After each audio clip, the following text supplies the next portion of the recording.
पिछले 9.5 वर्ष में एनडीए भाजपा सरकार की तरफ से एक शब्द निरंतर और लगातार सुनने को मिलता रहा,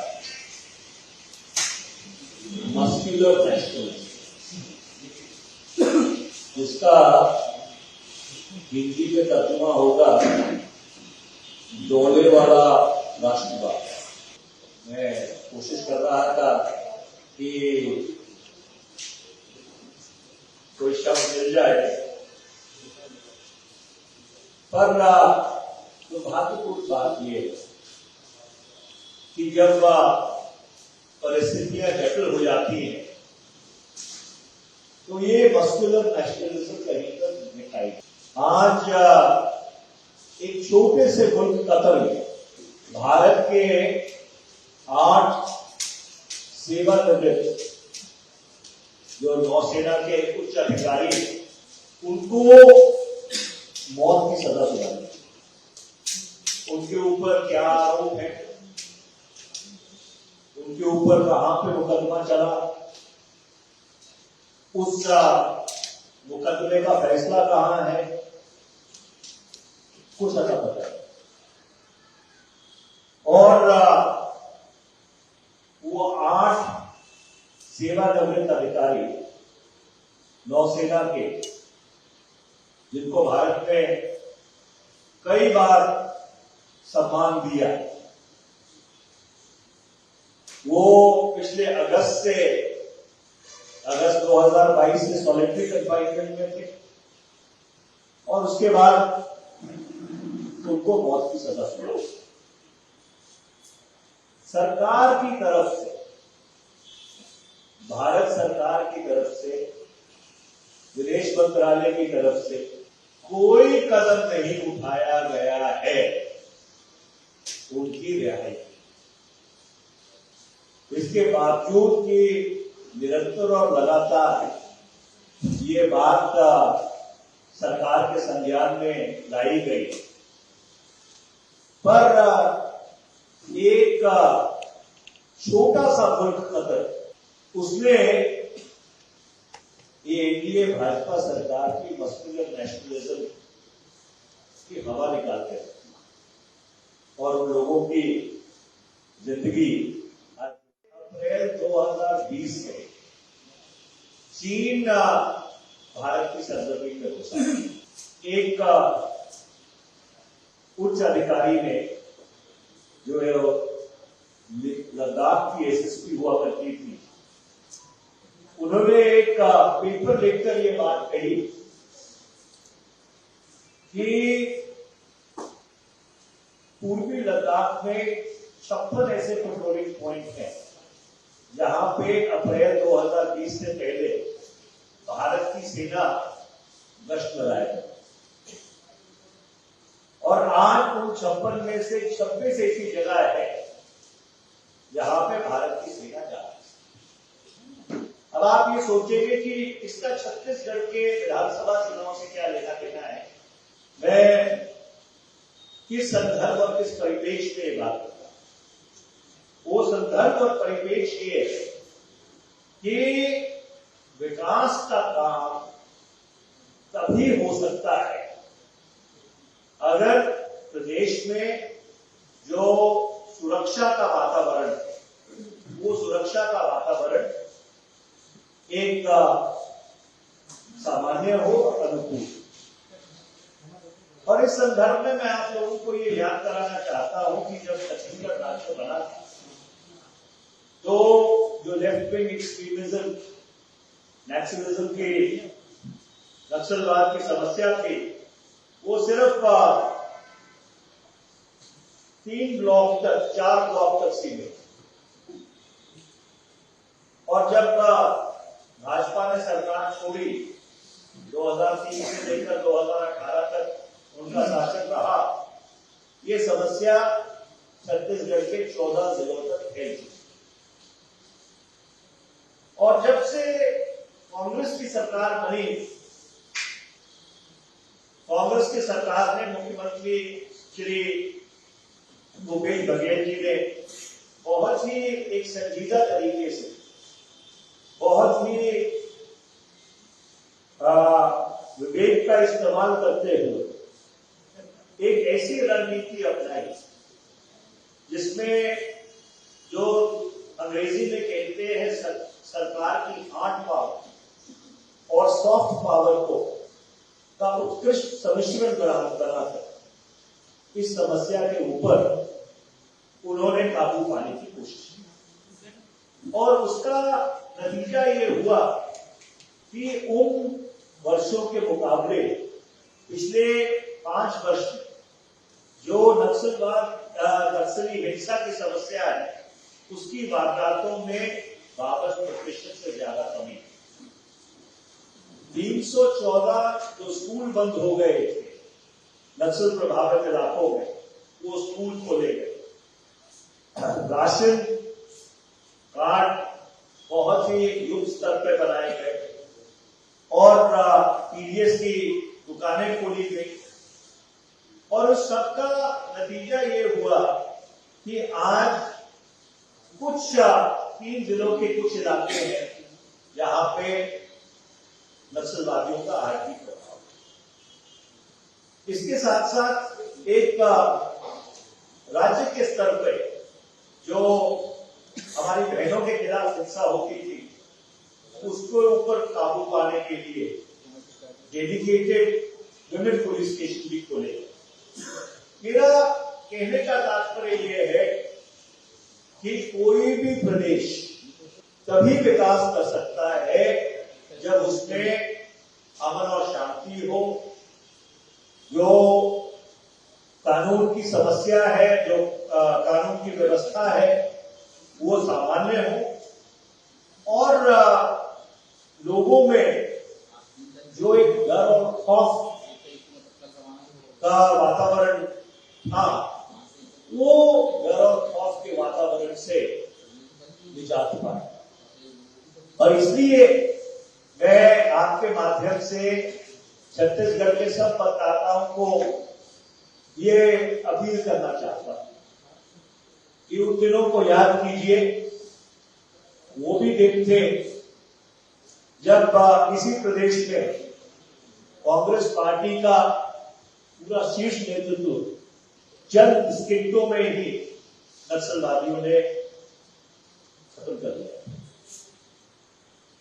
वो भी दिन थे जब यहां भाजपा की सरकार थी कि बड़े बड़े नक्सली हमले हुए और पिछले 5 वर्ष से परिस्थितियां कांग्रेस की सरकार ने छत्तीसगढ़ में मुख्यमंत्री भूपेश बघेल जी के नेतृत्व में सामान्य है और इसलिए इस प्रदेश की अमन और शांति को बरकरार रखने के लिए, इस प्रदेश के सांप्रदायिक सौहार्द को बरकरार रखने के लिए कि जो नक्सलवाद की समस्या है वो दोबारा ना पनप पाए, ये बहुत जरूरी है कि छत्तीसगढ़ में दोबारा से कांग्रेस की सरकार बननी चाहिए।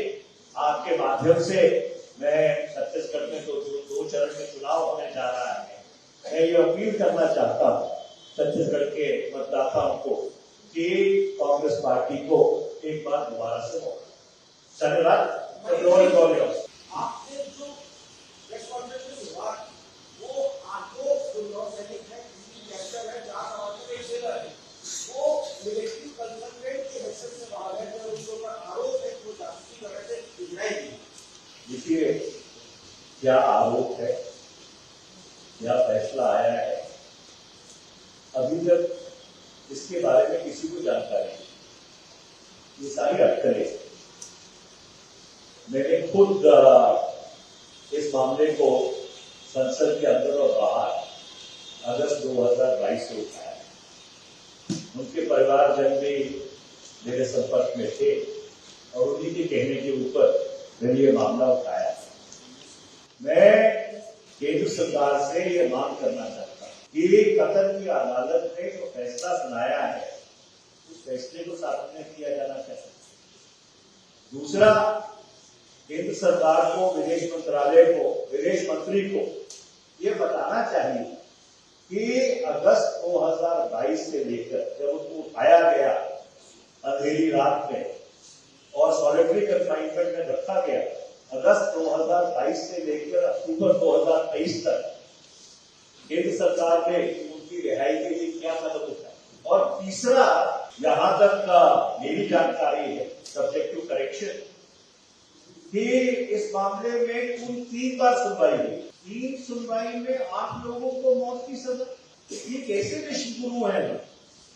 ये कैसी G20 की अध्यक्षता रही है कि हम अपने जो सेवानिवृत्त और डेकोरेटेड ऑफिसर्स हैं इंडियन नेवी के, उन लोगों को नहीं बचा पा रहे, उनकी सुरक्षा नहीं कर पा रहे।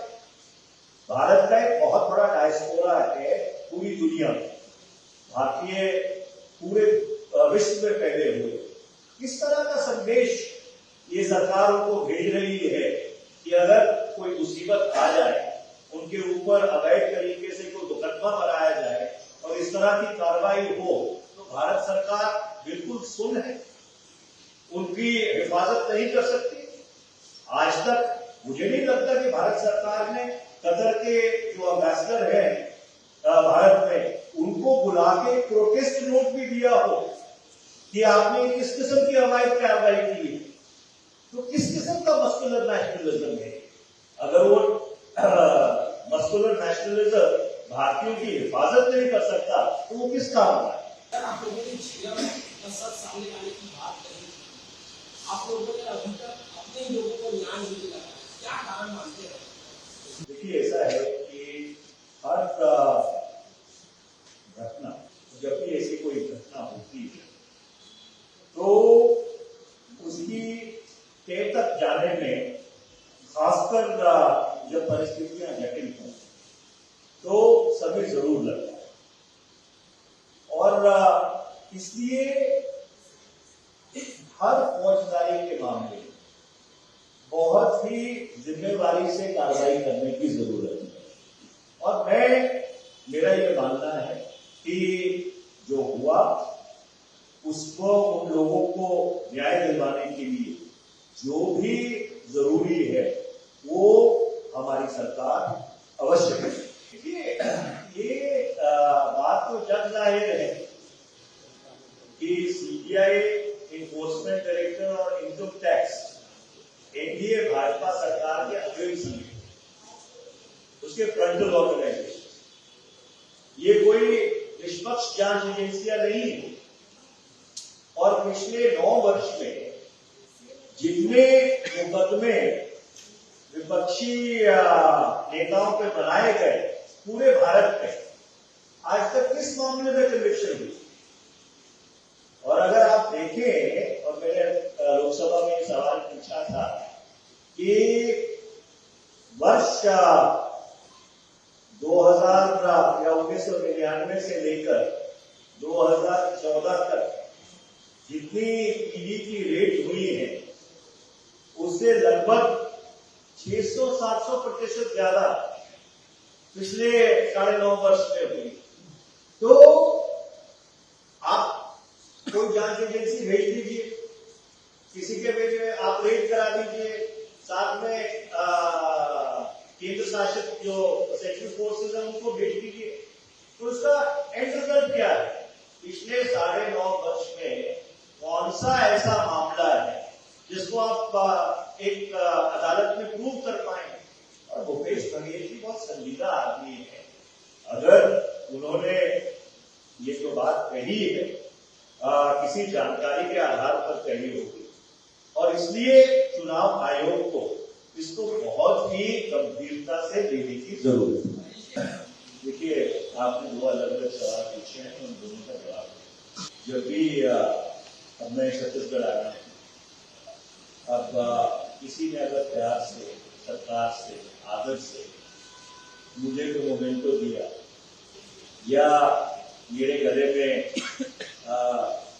कुछ माला डाली, अभी जरूरी नहीं है कि हर चीज का मैं इस्तेमाल कर सकूं, पर किसी ने अपनी भावना से, अपने इमोशन से बहुत प्यार से सरकार से मुझे कोई चीज दी,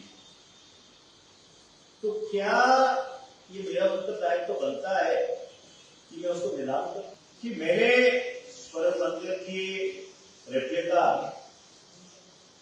की नीलामी का मामला इसलिए उठाया था, मैं लोकसभा में श्री आनंदपुर साहब का प्रतिनिधित्व करता हूं। श्री आनंदपुर साहब वो पवित्र धरती है जहां पे 13 अप्रैल 1699 को श्री गुरु गोविंद सिंह जी महाराज ने खालसा पंथ की स्थापना की। तो इसलिए स्वर्ण मंदिर श्री हरमंदिर साहब हमारी भावनाओं से जुड़ा, और जिसने भी प्रधानमंत्री जी को वो दिया होगा बहुत ही आदर, सत्कार, सम्मान और भावनाओं के साथ दिया। तो प्रधानमंत्री जी को ऐसी चीजों का, और सिर्फ स्वर्ण मंदिर की बात नहीं है, बाकी प्रदेशों से भी लोगों ने जब प्रधानमंत्री जी जाते हैं और सरकार से चीजें दी होंगी, उसकी इस तरह से नीलामी करना मुझे तो बिल्कुल सही नहीं। जहां तक रही राम मंदिर की बात, देखिए कांग्रेस पार्टी का शुरू से यही स्टैंड रहा है कि जो भी फैसला उच्चतम न्यायालय करेगा हम उस फैसले के साथ, और जब उच्चतम न्यायालय का फैसला आया राम मंदिर के संबंध में तो हमने उस चीज का स्वागत किया। आपने ये सवाल पूछा है कि क्या हम लोग उसमें पूरियत करेंगे, क्या हम लोग जब उसमें जाएंगे? तो अंग्रेजी में ये कहावत है कि this question is above my page. ये कांग्रेस पार्टी का जो शीर्ष नेतृत्व है, जब उनको कोई न्योता आएगा तो जरूर अपने विवेक से तय करेंगे, जो उचित है वो करेंगे। और इसके साथ साथ मैं ये कहना चाहूंगा कि चाहे श्री राम हो, चाहे और जितने धर्म हैं और जो लोग उनकी पूजा याचना करते हैं, कांग्रेस पार्टी की पक्ष निरपेक्षता उन सबका बराबरी से आदर और सम्मान है। मैंने भारत की जो रक्षा, राष्ट्रीय सुरक्षा की चुनौतियां हैं उसके ऊपर पूरी किताब लिखी, और मेरा ये सदा से ये मानना रहा है कि किसी भी जटिल परिस्थिति का हल जो स्टेट की हार्ड पावर है और स्टेट की सॉफ्ट पावर, उन दोनों का संतुलन बना उसका इस्तेमाल करके कि उससे निजात पाएगा। और इसीलिए मैंने भूपेश बघेल साहब की कांग्रेस सरकार की इसलिए प्रशंसा की क्योंकि पिछले 5 साल में जिस संजीदा तरीके से उन्होंने हार्ड पावर और सॉफ्ट पावर का बहुत ही इंटेलिजेंटली इस्तेमाल किया, उससे इस सुरक्षा इस समस्या में बहुत कमी आई। 2018 में जो परिस्थितियां थी और 2023 में जो परिस्थितियां हैं वो बिल्कुल भिन्न है। और इसलिए ये जरूरी है कि जो प्रदेश की अमन और शांति, जो लोगों की सुरक्षा, जो लोगों के मन में भय और आतंक था, जिससे पिछले 5 साल में निजात पाया गया है, उसको बरकरार, क्योंकि मैं तो पंजाब से आता हूँ, कांग्रेस पार्टी का उस समय भी राष्ट्रीय प्रवक्ता था, और पहले जो भी खबरें आती थी छत्तीसगढ़ से वो हिंसा से जुड़ी होती थी जब भाजपा की सरकार है। पिछले 5 वर्ष में जो भी खबरें छत्तीसगढ़ से आती है वो छत्तीसगढ़ के विकास, उसकी तरक्की, उसकी प्रॉस्पेरिटी, वो खबरें आती है। अब तो कल रात जब हम आए तो जिस होटल में मैं ठहरा हुआ था उन्होंने मेरे को बताया कि हमारी 100% ऑक्यूपेंसी है, और कल रात राधिका जी इस बात को जानते हैं छत्तीसगढ़ रायपुर में किसी होटल में कमरा नहीं मिल रहा।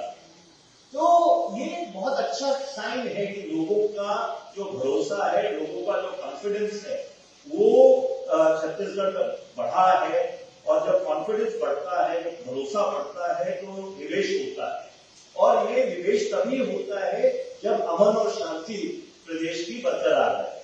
तो इसलिए safety and security is the foremost, और भूपेश बघेल जी की कांग्रेस की सरकार छत्तीसगढ़ में ये सेफ्टी और सिक्योरिटी देने में कामयाब रही है। अगर केंद्र सरकार रोज ईडी, रोज इनकम टैक्स, रोज सीबीआई भेजकर प्रदेश सरकार को अवमानना करती रहती, तो पिछले 5 साल में जितना विकास हुआ है उससे कहीं अधिक विकास हुआ।